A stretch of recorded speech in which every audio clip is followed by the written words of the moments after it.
개인 시간이 걸렸습니다. 15살 소녀가 아은의 할머니가 됐습니다.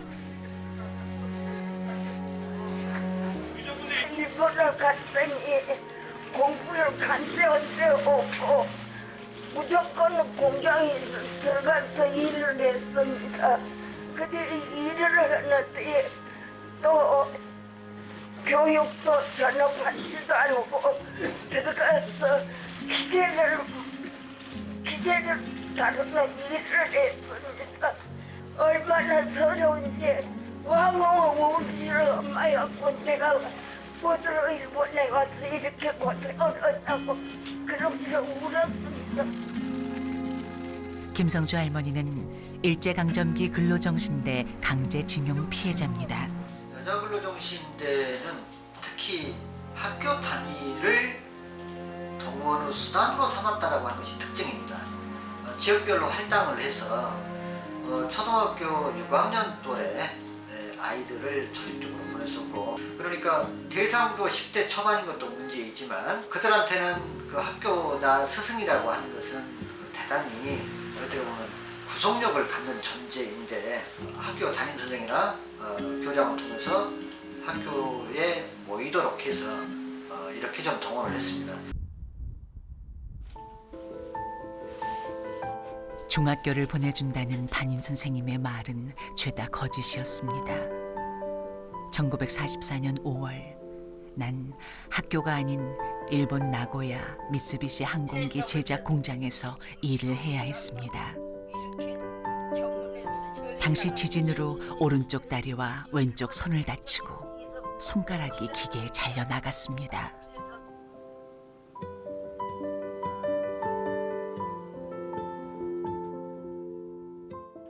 매일 기도를 드리며 하루하루 견뎌가고 있는 나는 1945년 2월부터 후지코시 강제기업에서 강제노역을 한 근로정신대 강제징용 피해자입니다. 하도 나이가 이제 먹은 게로 우리 살아생전에 보상을 해줘야지. 아이고, 오늘 죽을 줄 내일 죽을 줄 모르는 우리는 시간도 없는데. 아이고. 시간이 너무 많이 지났죠? 예, 시간이 없어요, 우리는. 오늘 산다고 지금 살았다 해도 내일 어쩔 줄 모르니까. 너무다 이것이. 그래서 벌써 이제 이달이 가면 이제 89가 되고 언니는 91나가 되네요. 아휴. 근로정신대 피해자 김성주, 김정주 할머니는 2살 터울의 자매입니다. 일본서 우리에게 사죄하고 우리를 보상을 해줘야 될 것 아닙니까? 그런데 이거 말이 없지 않습니까? 아직까지 사죄도 안 하지 보상도 아직까지 아무 거지기가 없으니까 도저히 이거 믿어지질 않습니다. 그래서 내가 기도만 하지. 언니도 나 기도만 할 거예요. 중일 전쟁이 태평양 전쟁으로 확대되는 시기에 일본은 조선인을 전쟁 도구로 이용했습니다. 그러니까 이제 언니 담임 선생이었던 사람이 언니를 보냈고 그 다음에 1년 후에 있다가 이제 일본에 가면 언니하고 같이 만나서 일본 공부도 하고 중학교 고등학교로 다니고 한국에 올 수 있으면 반대로 올 수 있다. 그러니까 언니하고 가서 만나니까 언니 있는 데로 가니까 가거라.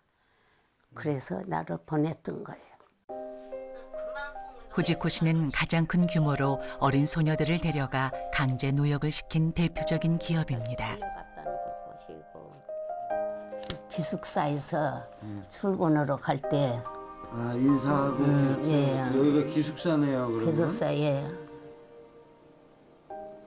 여기 길을 했어요. 아, 이게 똑같... 예, 요것을 깎았어요. 이거를... 예, 요것을 깎았어요. 그 일을 했어요. 일을 하면은 거리 반장이 왔다리 갔다리 이렇게 해요. 그래갖고 기회가 없으면 어디 가냐 화장실에 갔다 오면 쫓아오는 거예요. 거기로 화장실에를. 그래갖고 이제 조금 늦게 나오면 도시대 이마 됐을까 그러고 늦게 나온다고 이제 뺨을 때려요 우리를. 우리는 노예 생활했어요. 철제망에 큰 높이 철제망을 해놓고 그 안에다 우리 가다 놓고 살았으니까 우리는 노예 생활했지 뭐예요. 어? 밥을 제대로 많이 줘요. 배불리게 줘요. 무엇을 줘요. 기숙사 안에는 풀을 그냥 무조건 넣고 다 뜯어서 그냥 다 배가 고픈 게 그놈 뜯어서 먹느라고 볼일 못 보지요. 전부 다 이거 땅바닥에 풀이에요. 아무 풀이고 그것이 다 뜯어먹는 거예요 우리가.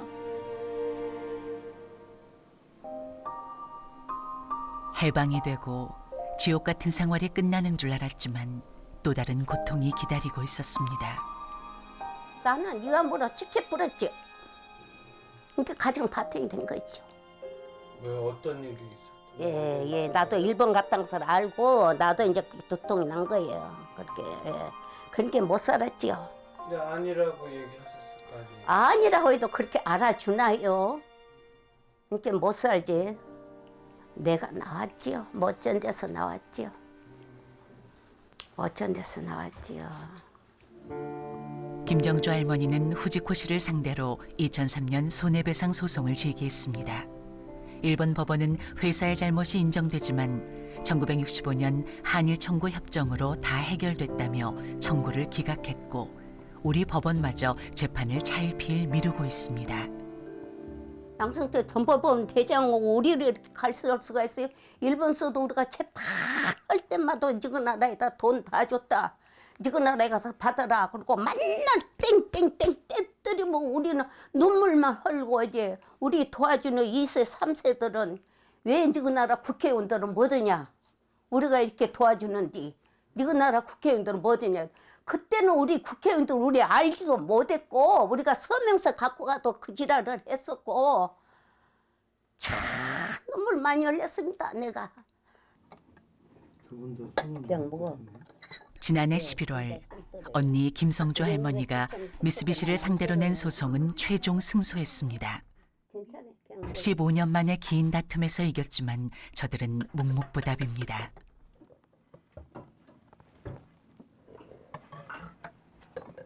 지금 이렇게 살면서 이제 이렇게 됐지. 남편 잘 못 만나고 부모 어머니 돌아가시고 그래서 이렇게 됐지. 그전에는 오늘 참말로 어떻게 거성인지 모르고 살았어요. 2년 남짓의 시간은 할머니들의 인생에 큰 상처를 남겼습니다. 일본에서는 우리 신세를 망쳤다. 나는 일본 나라를 위해서 그때는 우리나라하고 일본하고 함께 이렇게 돼갖고 우리나라를 위해서 이렇게 된 것인데 지금 와서는 그것이 아니잖아요. 그러니까 우리가 뭐 일본 사람인가 우리 한국 사람인가 도대체 나는 모르겠어요. 일본 사람도 우리 반대하지. 우리 한국에서도 우리 반대를 했지. 그러니까 어떤 우리가 어느 나라 백성인가 그것을 모르겠어요. 언니 나 갈 거야. 또 언제 만날까? 왜 갈라고? 응, 가. 언제나 만날 거나. 그게 말이야. 만나서.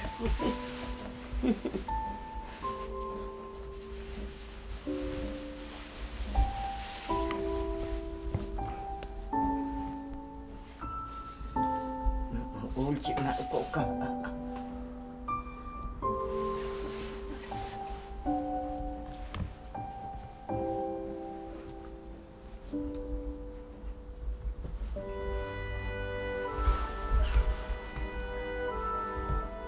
갈게 언니.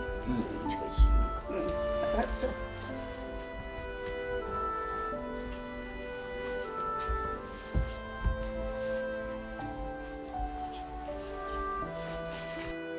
두 할머니의 인생을 이렇게 바꿔놓은 사람은 일본인 선생님이었습니다. 김성주, 김정주 할머니가 75년 전에 다녔던 순천남 초등학교입니다. 학교에는 그때의 기록이 고스란히 남아 있었는데요.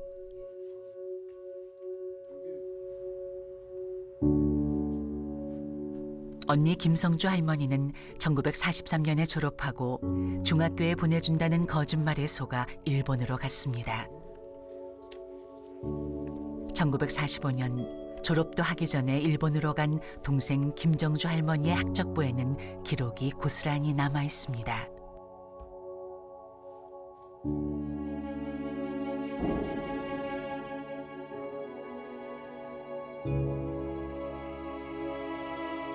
두 자매를 근로정신대에 보냈던 오오가키 선생의 이름도 그대로 남아 있었습니다.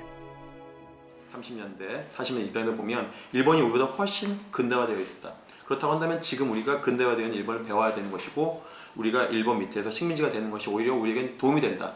그리고 그렇기 때문에 우리가 일본 다음에 2등 국민은 해야 되겠다. 그다음에 왜냐면은 그 만주라든지 그다음에 그 몽골족, 그다음에 중국, 그다음에 동남아가 다 그 일본에 손아귀에 들어오고 있는 상황에서 우리가 일본 다음에 2등 국민이라도 해야지 우리 민족이 더 보존되는 것이 아니냐. 그러려면 일본이 벌이는 전쟁, 소위 말하는 일본이 말하는 성전이죠. 이 성전에 조선인들이 조금이라도 기여를 해야 된다. 그것이 우리 후세들, 우리 한민족의 미래를 보장할 수 있는 것이다라고 하는 아주 정교한 논리를 가지고 학교 현장에서, 곧도 길거리가 아니라 교단에서 그런 말을 설파하기 때문에 그것을 많은 학생들이 수용할 수밖에 없는 것이고, 당장에 뭐 일본에 대한 저항의 의식도 없지 않아 있었겠지만 오히려 당장의 그런 교육자로서 강단에서 하는 말들이 오히려 학생들에게는 더 설득력 있게 다가왔던 것이고, 결과적으로는 그것이 죽음의 길이었지만 그 당시에는 그것이 상당히 학생들에게 먹히는 그런 논리였던 거죠. 예. 대학교, 중고등학교, 초등학교까지 운영하고 있는 학교법인 추계학원입니다.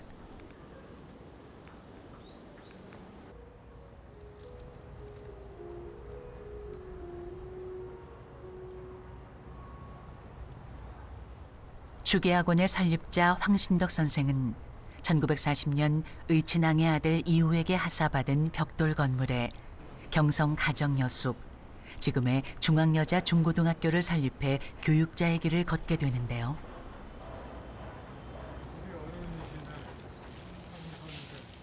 이제 중앙여중고 학생분들께서 악은 용납할 수 없다.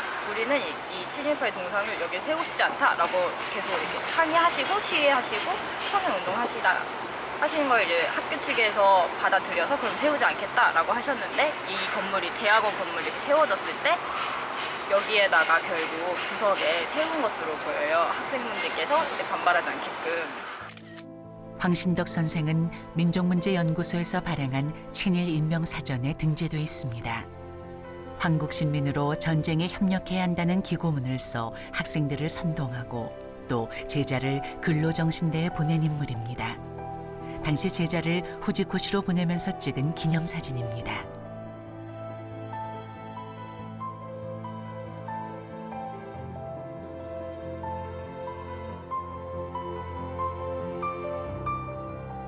황신덕 선생의 친일 행적이 뚜렷이 밝혀지고 있지만 학교에는 황신덕을 기리는 흔적들이 곳곳에 있습니다.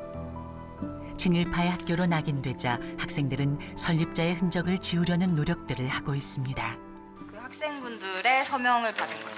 한 몇 분 정도가 서명하셨나요? 3분의 2 이상이 하셨고요. 저희 학교를 처음 입학할 때 학교에 대해서 쳐보게 되는데 저희 학교 이름을 치면 바로 친일파 황신덕이라는 그 포털 사이트 기사가 뜨고 그것이 아직 남아있고 그것에 대해서 들리는 이야기와 그 여기를 매일 사용하면서 봐야 되는 것에 대한 그런 회의 그리고 약간 부끄러움 같은 걸 느꼈기 때문이 아닐까 싶습니다. 이제는 바로 잡아야 된다는 거죠. 저희는 더 이상 일제강점기에 머물러 있지 않고 거기서 독립을 해냈고 그 뒤로 많은 역사가 흘렀는데 아직도 이러한 잔재가 남아있는 것은 우리가 뭔가 오류를 범하고 있는 것이 아닐까라는 생각이 들어서 하게 되었습니다. 황신덕 선생이 처음부터 친일 행적을 했던 것은 아닙니다. 당시 여성 지도자들과 함께 근우회를 조직해 애국 계몽운동을 펼쳤습니다. 어떤 이유에서인지는 알 수 없으나 1937년 중일전쟁 직후 전쟁에 협력할 목적으로 결성된 친일단체에 이름을 올렸습니다. 이 단체에는 이화여대 총장 김환란을 비롯해 사학재단 설립자들의 이름이 대거 포함되어 있습니다.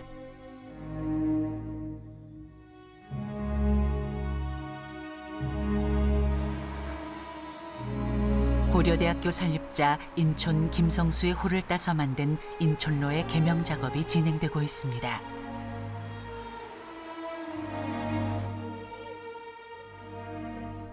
대법원에서 인촌 김성수가 친일 행적을 했다는 판결을 내리고 최근 서훈까지 박탈됐기 때문인데요. 그러나 고려대학교 내에는 김성수의 동상과 기념관이 그대로 남아 있습니다. 만약 학병에 지원하지 않아서 대동아 건설에 참여하지 못한다면 제국의 제1분자로서 내지와 조금도 다름없는 대우, 곧 권리를 받지 못할 것. 다시 말해서 일본을 위해서 전쟁에 나가지 않으면 일본인과 똑같은 권리를 받지 못할 것이다. 즉 일제에 강점되어 있고 앞으로 독립될 가능성도 없다는 것을 전제하고 있다는 것이죠. 교육구국이라고 하는 이념을 가지고 이 고려대학교를 설립을 하셨었는데 또 그 민족고대라고 하는 또 민족의 정기를 담은 나름의 대학으로 이렇게 만드셨는데 분명한 공이 있지만 한 학교를 만든 사람으로서 그 학교에 다니는 학생들에게, 그러니까 사실 지금으로 치면 지금 2018년도에 학교를 다니고 있는 우리 대학생들에게 일본을 위한 전쟁에 나가서 한국 식민으로서 싸우다 죽어라라고 하는 그러한 이제 글을 기고하기도 하고 그런 메시지를 전달을 했단 말이죠. 그러한 사람이 지금에 와서, 그러니까 과거에 그런 행적을 했던 사람이 지금에 와서 뭐 대법원 판결이라든지 또 훈장 박탈이라든지 이러한 부분에서 현실적으로 사실 좀 재평가가 되고 있는데, 재조명이 되고 있는데 그 시대의 흐름에 맞게끔 우리도 그 인물에 대해서 분명하게 또 평가를 해야 한다는 부분이 있는 것이죠. 학생들은 인촌 김성수의 흔적을 지우고 재평가를 해야 한다고 주장하고 있습니다. 사실 박물관이라는 게 역사를 보여주는 공간이잖아요. 근데 이렇게 한 인물, 여러 면에서 볼 수 있는 한 인물에 대해서 이렇게 한쪽 면만 나타나 있다는 게 굉장히 편파적이라고 할 수 있겠죠. 뭐 저희가 김성수 흔적을 지워야 된다라고 이야기를 하면서 뭐 이제 학교에 김성수랑 관련된 걸 다 없애라, 뭐 없었던 사람처럼 만들어라 이러는 게 아니라, 사실 과를 보여주지 않으면서 공만 이렇게 나타나 있다는 게 그냥 뭐 균형적으로 보고 있지 않다는 거잖아요, 공과 과를. 그래서 뭐 잘한 것도 잘한 거대로 써놓되 잘못한 건 잘못한 것이 있다라고 보여줘야 한다는 거죠, 후대를 위해서. 명당이라고 소문나 풍수지리를 공부하는 사람들이 꼭 한 번은 다녀간다는 이곳은 전북 고창에 있는 인촌 김성수의 상가입니다. 1860년대에 지어진 이 가옥은 시도기념물 제39호로 지정되어 있습니다.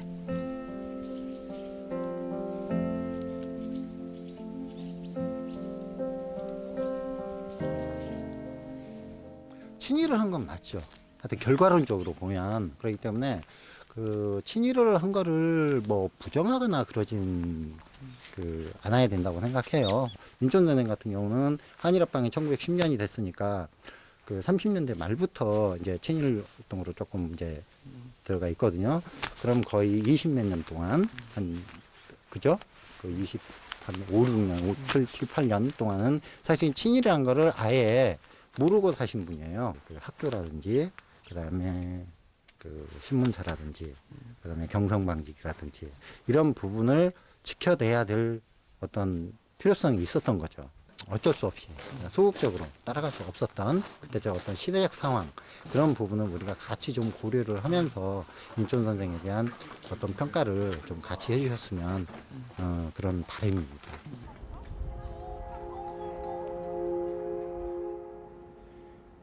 이화여자대학교 내에 서 있는 친일파 김환란 총장의 동상을 두고 학교 측과 학생회 측은 갈등을 빚고 있습니다.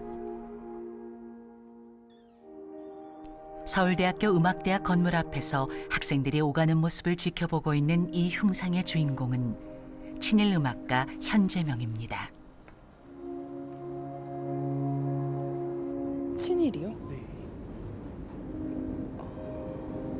전혀 몰랐어요. 일단 그래서 친일,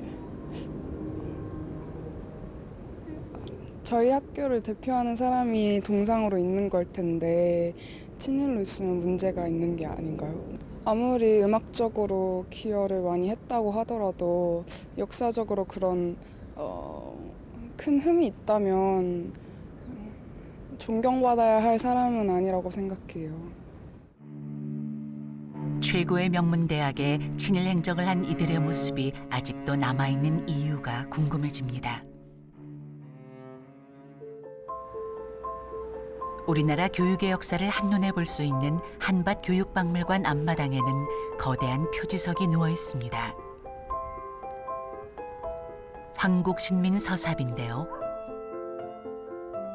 1938년에 발표된 3차 조선교육령의 목표는 황국신민화 교육이었습니다. 일제는 어른아이 할 것 없이 일본에 충성하는 신하가 되겠다는 황국신민 서사를 외우게 했습니다. 근데 저 황국신민 서사 내용을 얼마나 중요하게 여겼냐면 그 당시 교과서를 보면은 교과서 맨 앞장에도 저게 있었대요.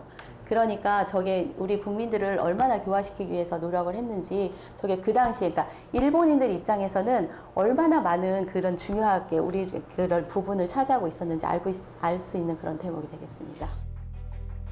우리말, 우리 글조차 쓰지 못하고 황국신민이 되라고 했던 이유는 조선인을 전시체제에 이용하려는 의도가 있었습니다.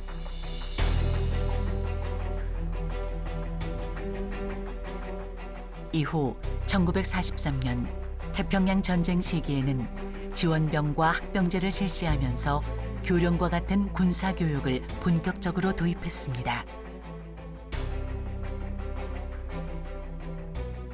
한국, 한국인, 한국 역사, 한국의 그 문화, 한국 모든 것을 패멸시키고 일본, 일본인, 일본 문화, 일본 역사로 만드는 그걸 뜻하는 것이 되는데 지금 우리들 입장에서는 한국이 패멸됐다고 그건 용납할 수 없는 일이다. 그러니까 그냥 식민지니 뭐 이런 표현을 쓰는데 일본 사람들은 식민지라는 말 거의 안 썼습니다.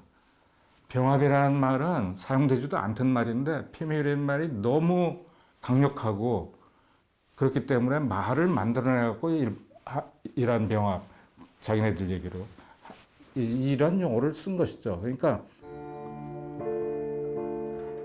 조선 총독부에서 편찬해 국공립초등학교에서 사용했던 일제강점기 때 교과서를 번역했다는 김순전 교수.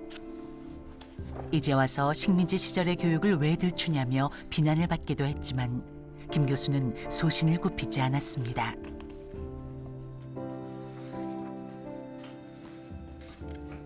조선 총독부에서 편찬해가지고 그때 당시에 조선 아동에게 교육을 시켰습니다. 그럼 어떠한 내용을 어떻게 교육을 시켰는가?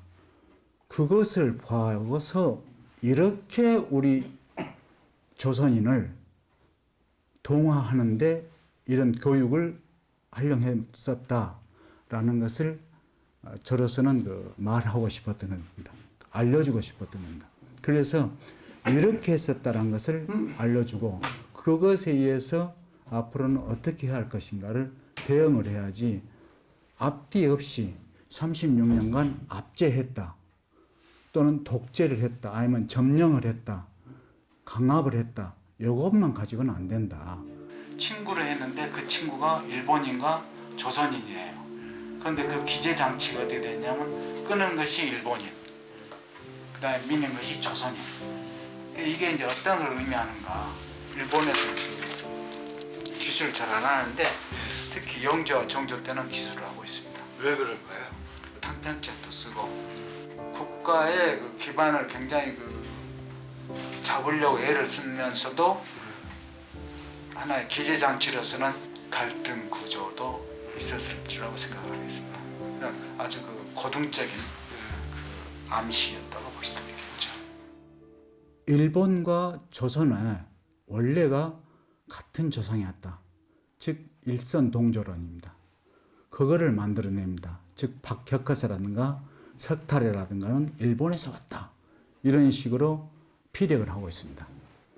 그렇게 해서 너희들 조상이 사실 일본에서 온 거다.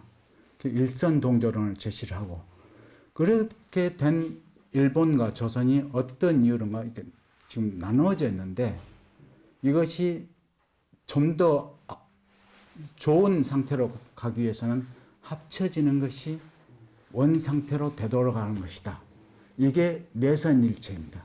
그래서 그 내선일체를 유도하기 위해서 일선동조론, 거기에서 내선일체, 그렇게 하기 위해서 동화론이 나오는 것이죠. 그것에 의해서 수단으로서 문명론, 즉 철도를 놓고 교육을 하고 시작하는 것이죠. 21회 식목일 기념 행사가 4월 5일 서울 장충단 공원에서 박정희 대통령을 비롯한 산부 요인과 많은 시민이 참석한 가운데 열렸습니다. 나무를 심는 것은 인재 양성과 함께 국가의 장래를 위해 가장 중요한 일이라고 강조했습니다. 100년의 세월 동안 학교를 상징하는 교목으로 자리를 지키고 있는 이 나무는 외향나무, 가이즈카 향나무입니다. 1920년대 일제는 수만 그루의 가이즈카 향나무를 들여와 주로 학교와 관공서에 집단적으로 심었습니다. 지금 그 교목으로 그냥 향나무 해가지고 지정해놓은 학교들이 많이 있는데 실제는 그 학교에 향나무는 한 종류도 없고 그 학교에 있는 건 대부분 다 갈색의 향나무입니다. 그래서 우리 전통적인 그 재래종 향나무를 심어놓은 학교는 아마 10곳 중에 한 곳도 안 될 겁니다. 나무 한 그루가 무슨 의미가 있겠냐고 하겠지만 우리도 모르는 사이에 친일 잔재가 교육 현장에 남아 있습니다. 조선 총독부는 1925년 자국의 역사학자들을 총동원해 조선사 편수회를 조직하고 조선의 역사를 정리했습니다. 1938년 총 37권의 조선사를 발간하면서 조선인들에게 선물과도 같은 것이라고 했다는데요. 정부의 지원을 받아 조선사를 번역, 해제한 인하대 고조선연구소는 일제가 조선사를 편찬한 의도가 있다고 했습니다.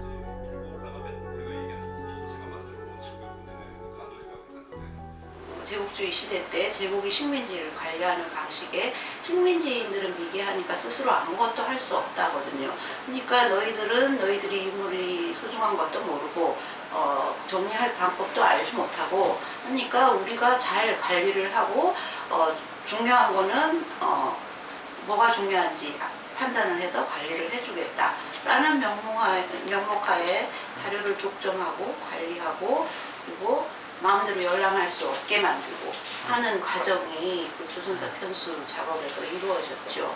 현재 이제 우리 교과서에 쓰고 있는 그 강동육주인데요. 여기 보면 흥화진, 용주, 철주, 곽주, 통주, 안의진, 그 귀주 이런 지명들이 다 있잖아요.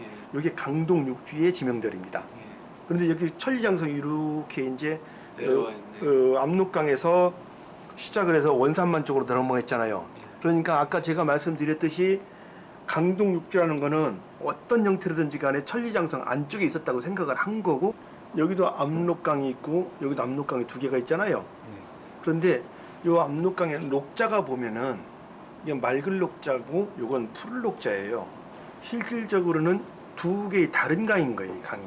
고대 문헌에 보면 고구려 때라든지 그 당나라 그리고 고려 초기의 문헌에도 보면은 압록강을 다 여기로 얘기를 하고 있어요. 이 압록강을. 일본에서 일본 사람들이 조선사를 편찬할 때 쓴 압록강은 무조건 다 이 압록강으로 모른 거예요. 이 압록강. 그게 문제가 됐던 거죠. 이 맑은 녹자 압록강으로 할 경우에는 고려 국경선이 이쪽으로 와야 되는 거죠. 또 요나라 국경선도 금나라 국경선도 여기에 붙어서 얘기를 해야 되는 거예요. 실사 압록강과 삼수 압록강이 동시에 기록된 사설을 들여다가 찾아내봐라 이랬어요. 그게 오랫동안 찾았는데 아까 고려사가 1451년에 편찬이 됩니다. 그로부터 10년 후에 1461년에 대명일통지가 편찬이 있는데 대명일통지에는 이 두 가지 기록입니다. 삼수압록강 어디에 나오냐면 요동도 지휘사사, 줄여서 요동도사라는 거, 요동도사를 중심으로 해서 삼수압록강 얘기가 나오고, 그다음 이쪽은 이제 실사압록강은 조선 외전에 나와요. 조선 외전에 이제 한성에서 얼마 거리에 있다. 이 실사로 되어 있어요. 그러니까 동일한 책에 삼수압록강은 저쪽 그 요동을 중심으로 기록을 해놨고, 그다음에 이쪽 실사압록강은 우리 한성을 중심으로 기록을 해놓은 동일한 그 사서의 앞뒤로 바로 다른 기록이 동시에 등장합니다. 그게 유일합니다. 또 반복된 천리장성이 압록강에서 원산만으로 들어와 있잖아요. 바로 그 위에 요 부분이 윤관이 쌓은 그 구성이 있다라고 우리 교과서에는 다 그렇게 돼 있어요. 다 그렇게 가리키고 있었고 그랬는데 실제 윤관 구성의 그 위치를 기록을 해놓은 책들이 조선왕조실록에는 자세히 기록이 돼 있거든요. 그 조선왕조실록을 가서 찾아보니까 바로 두만강 북, 두만강 넘어 칠병이 있다고 그러면서 바로 이 현재 그 러시아 블라디보스토크 있잖아요. 러시아 그 영토 안까지 들어가 있는 거죠. 그러면은 그 역사책에는 분명히 그렇게 나오니까 교과서 집필진들이 이러지도 저러지도 못하고 몇 가지 설을 여기다 넣어놓은 거예요. 1910년대에는 일본 학자들조차도 천령은 요동의 천령을 말한다고 했는데 여기서부터 압록강 이남으로 내려오기 시작한 겁니다. 요걸 전부 압록강 이남에 거의 강원도 쪽에 있는 강원도 북단에 있는 지명들로 다 이렇게 끼워 맞췄습니다. 이 연구팀은 일제가 의도를 가지고 우리나라 국경을 축소, 왜곡시켜놨다고 주장하는데요. 저는 두 가지 목적이 있다고 보는데요. 첫째는 일본의 지방사를 만들어야 되는 그런 부분이 있고, 두 번째는 그 일본이 대한제국, 대한민국을 지배하기 위해서는 지배 논리를 만들어야 되거든요. 일본은 무력 침입이라는 걸 인정을 못하는 거죠. 우연의 일치일까요? 고등학교 역사 교과서에 기록돼 있는 고려의 국경은 일제가 만든 조선사의 국경과 일치합니다. 여기에다가 명시를 하고 있거든. 분명히 천령은 지금으로 보면 강원도 북단에 위치하고 있는데 똑같은 지명이 중국에도 있었고 사실은 이 천령이 굉장히 이 문제를 두고 역사학계는 식민사학이 그대로 교육에 이용되고 있다, 아니다 라며 공방을 주고받고 있습니다. 누구는 청천강이라고 그러고 누구는 압록강이라고도 해서 너무 헷갈렸던 것 같아요. 인터넷상에 보면 그러니까 역사와 관련해서 굉장히 지식이 방대하잖아요. 그 방대한 지식 가운데 이제 학생들은 본인이 그 받아들이고 싶은 지식을 가져와서 물었을 때는 이게 기존의 역사 학설하고 좀 상충되는 면이 있었을 때 그때는 좀 대답하기가 좀 어려운 상황이 있지요. 저는 시험 공부를 하다가 동북 구성의 위치가 세 가지 학설로 나뉘는 것에 대해서 의문점을 가졌다고 얘기를 했습니다. 그 부분에서 어떤 느낌이었어요? 사실 역사를 배울 때는 사실에 의거해서 배우는 게 가장 중요하다고 생각하는데 당장 저희가 배울 수 있는 가장 좋은 책인 교과서에서조차 세 가지로 나뉘니까 혼란스러웠던 게 사실이고 또 정확히 알고 싶은데 어떤 사람들도 딱 이렇다고 정의를 내리지 못하는 게 조금 안타까웠던 것 같아요. 옹고지신이라는 말이 있듯이 옛것을 잘 익혀야 앞으로도 발전할 수 있는 건데 옛것을 익히려고 했더니 왜곡되어 있고 혼란스럽고 이런 상황을 보면서 앞으로 더 발전할 수 있는 가능성이 적어지지 않을까 하면서 역사를 더 정확히 배워야 되지 않을까 생각합니다. 해방 후 교직에 몸담았던 1세대 역사학자 김용섭 교수. 그는 저서를 통하여 해방 직후 학계에서 겪었던 자신의 경험을 솔직하게 고백했습니다. 민족주의 역사 인가에 관하여 검토하는 시간이었던 것 같은데 교학부장을 맡은 교수가 포함된 4~5명의 중노년 교수가 내방하였다. 노크를 하게 문을 열었더니 한 교수께서 말씀하시기를 일제 때 경성제대에서 내가 배운 세마스 선생님이신데 김 선생 강의를 참관코자 하시기에 모시고 왔어요. 김 선생 되겠지? 라고 말하는 것이었다. 역사 강의를 참관하러 온 스에마스 야츠카즈는 조선사 편수의 조사관으로 활동한 인물입니다.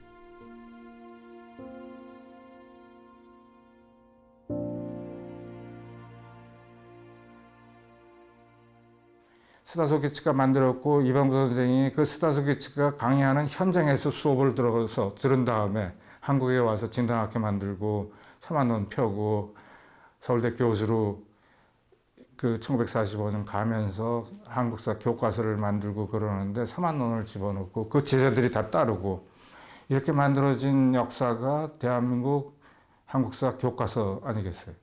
이 교과서를 통해서 온 국민이 상식으로 된 것이 사만입니다. 마한진한 변환. 그 다음에 태고내, 뭐 이런 그 태조대왕, 거의왕, 내무왕 이런 역사 체계죠. 이것을 무너뜨린다는 것, 이것을 바꾼다는 것은 천동설에서 지동설로 넘어가는 것보다도 뭐 쉽지도 않을 아주 어려운 지난한 문제가 될 수밖에 없죠. 말하자면 하나의 패러다임이 다음 패러다임으로 넘어가야 하는데 모든 사람들이 지금 그 이병도 선생, 쓰다서겠지 이병도 선생이 만든 틀 속에 안주하면은 모든 게 편합니다. 학술진흥재단의 연구비에 사실은 3만 원에 이어서 나온 서울대학생들이 만든 부채제설 이런 것들을 위한 연구비가 할당이 되고 그러는 판인데 제가 부채제설을 비판하는 연구비를 신청한다면 나오겠어요. 저는 1997년인가 그 이후로 연구비 신청도 안 했어요. 해도 안 나옵니다. 사학계 한쪽에서는 이러한 의견을 경계해야 한다고 이야기합니다.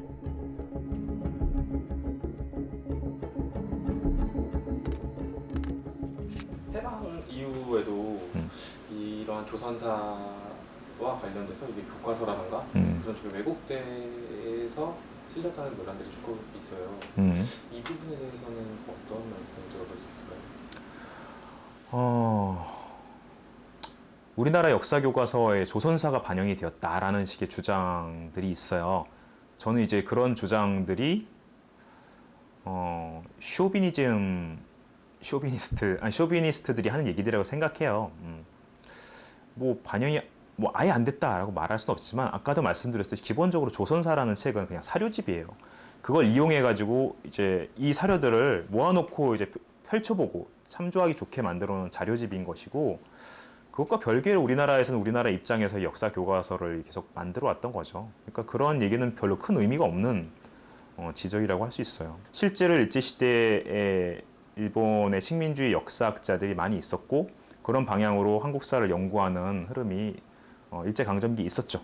그건 뭐 틀림없는 사실이고 거기에 대해서도 해방 이후에 굉장히 많은 연구가 이루어졌고 한국 역사학계에서는 그런 식민주의 사학을 극복하기 위해서 많은 노력을 해왔습니다. 역사를 잊은 민족에게는 미래가 없다는 단재 신채호 선생의 말씀이 빈 메아리였을까요?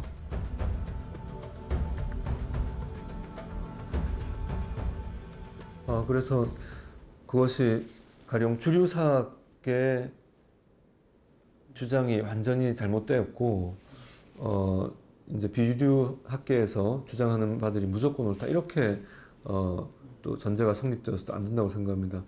모든 것은 문헌사학적으로 고증학적으로 또 여러 가지 이 다학제적인 예를 들어서 요즘에는 이 탄소 동위원소 분석에 대한 것이든 여러 이 과학적인 검증 방법들이 있을 것이고요. 이런 다학제적인 노력을 통해서 학문적인 토론의 장이 충분하게 공론의 장이 확보될 필요가 있다고 생각합니다. 이제 그 역할을 학계 자체로는 어려웠던 부분이 있다면은 정부나 국회가 해야 될 역할은 이제 그런 부분이 있다고 보고요. 이제 국회에서 이것이 그 여야건 아니면은 이 주변 국가들 간의 어떤 국익 경쟁 차원에서 정치적인 목적으로 들어가면은 이 역시 우리가 역사를 왜곡하는 결과가 될 수 있기 때문에 최대한 공정한 논의의 장이 마련되도록 하는 것 이것이 국회와 정부가 해야 될 역할이고 지금 그것에 충실하고 있다고 자부하고 있습니다.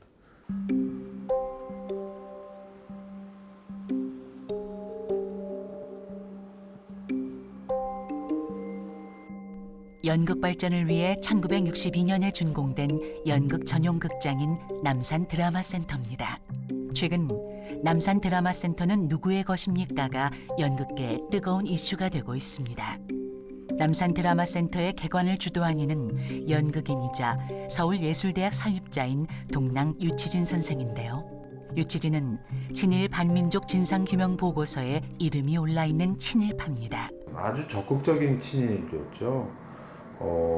만주에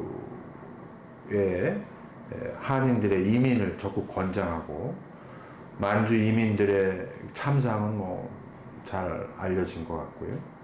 그다음에 학도병으로 또 일본의 황군으로 적극적으로 가라라고 하는 연극을 만들어서 전국을 돌아다니면서 상영한 그런 사람이 해방이 되자 자기 신분을 세탁하기 위해서 반공주의자가 되고 반공주의를 표방하는 정권과 결탁을 해서 해방 이후에도 한국 연극계를 대표하는 인물로 변신에 성공한 사람이고 미국도 그의 반공 연극에 주목을 하면서 적극적인 물적인 지원을 하면서 드라마 센터가 만들어지고 또 그것을 토대로 학교 권력자로 둔갑하는 과정이고 그것이 그 일가의 유치진 일가의 막대한 부 또 교육 권력을 형성해서 오늘날까지 그 여파가 미치고 있다. 서울 남산기슭에 자리 잡은 우리나라에서 처음으로 다양식 무대를 갖춘 소극장 드라마센터가 지난 12일 개관되었습니다.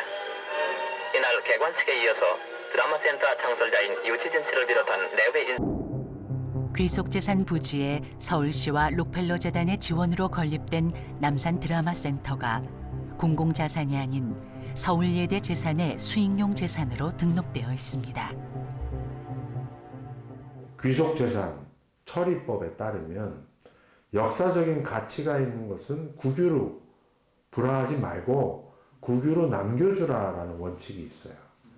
저는 그러한 원칙을 60년에 불화했을 때 그런 역사성을 누구보다도 잘 아는 이병도 문교부 장관이 무시하고 유치진에게 넘겨줬다.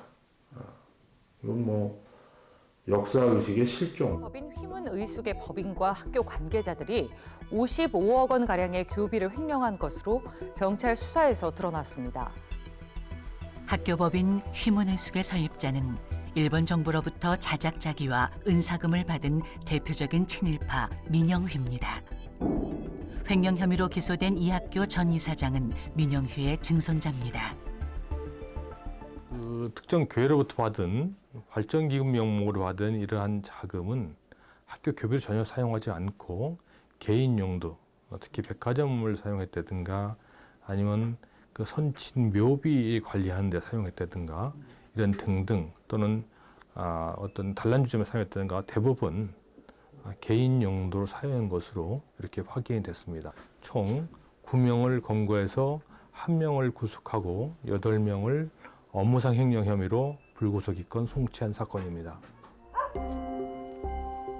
친일파 민영희가 세운 휘문의숙은 아들, 손자, 증손자가 물려받아 족벌사학의 전형적인 형태를 띠며 100년을 넘게 유지해오고 있습니다.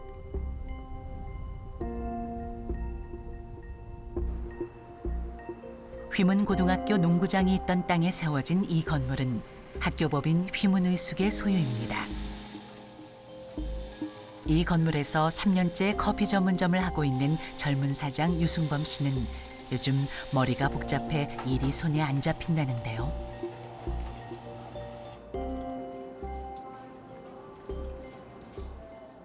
11월 14일에 갑자기 공고문이 붙었어요, 엘리베이터에. 그래가지고 이제 세입자분이 올리신 내용이었는데 그분이 이제 계약 기간이 만료되어서 나가기로 해서 이제 보증금을 돌려달라고 요청을 했더니 건물 측에서 이제 보증금을 돌려줄 수가 없다라고 얘기하면서 이제 시작이 된 거예요. 학교법인 휘문의숙은 이 건물을 휘문 아파트 관리업체에 임대 관리를 맡기고 임대료를 받아왔습니다. 그런데 관리를 맡긴 아파트 관리업체 대표가 세입자들의 임대보증금 100억 원을 탕진하고 나몰라라 하고 있습니다.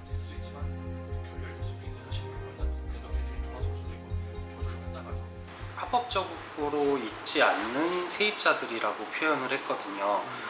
그러니까 전체 세입자를 얘기하는 거예요. 자기네들은 책임이 없고 자기들 소유 건물에 있으니까 그걸 합법적이지 않은 세입자로 규정해버린 거거든요.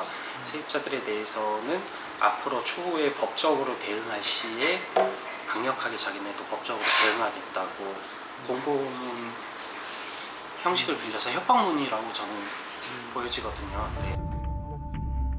휘문의숙 측은 법인과 직접 계약을 하지 않았으니 세입자들이 불법 점유를 하고 있다며 법적 대응을 하겠다고 하고,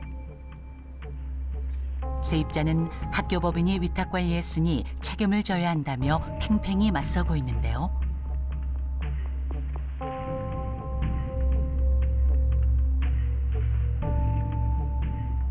그래서 정말 괴로워서 극단적인 선택을 하고 싶다는 분들도 나오고 있는 상태예요. 여기 이제 전세로 계신 분들은 특히 전재산이 묶여 있는데 여기서 지금 당장 어느 날 쫓겨날지 모르는 상황인데, 쫓겨나게 되면은 빚더미랑 같이 쫓겨나는 상황이라서 되게 많이 힘들어 하시는 걸로 알고 있어요. 법은 과연 누구의 손을 들어줄지 궁금합니다.